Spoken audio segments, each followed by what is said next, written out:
I would like to welcome first our MP, Richard Burgon. Thank you.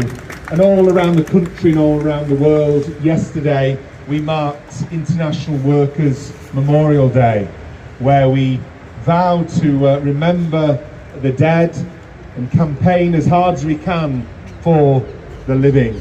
And there are so many who have died in Gaza and so many living through hell in Gaza now, which is why at this vigil and always we raise our voice for a ceasefire, we raise our voice for an end to arms sales in Israel, and we raise our voice for accountability for all those who have committed war crimes or had a hand in war crimes. And as we've heard, truth is often the first casualty in war.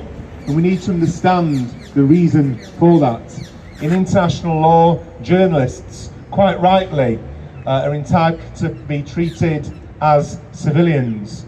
But I'm afraid those who commit war crimes seem to have a particular interest in stopping journalists, a particular interest in destroying systematically the media networks, and an interest in targeting journalists. Why?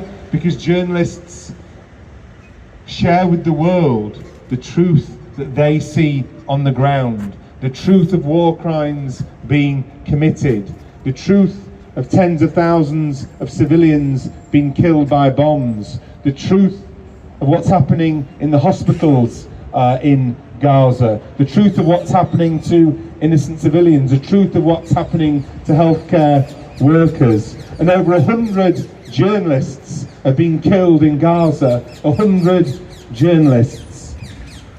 100 fewer witnesses of the horrors in Gaza that we've all seen. But despite this, and we mourn the death of every single journalist, we mourn the destruction of every single media outlet.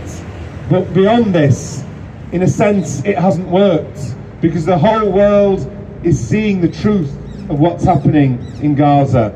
And that's why so many people are joining the marches for a ceasefire, both in London, across the country, and around the world. And part of the task that we all have is to ensure accountability.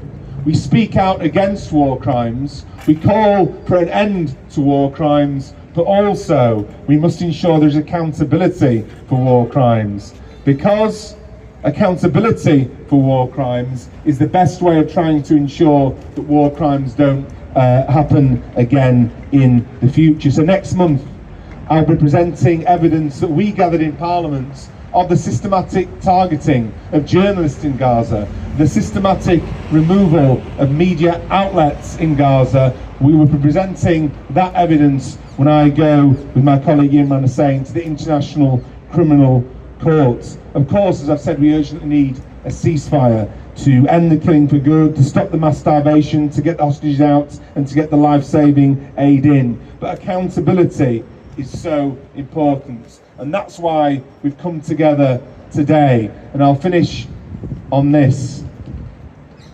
As a trade union, the National Union of Journalists is an internationalist union.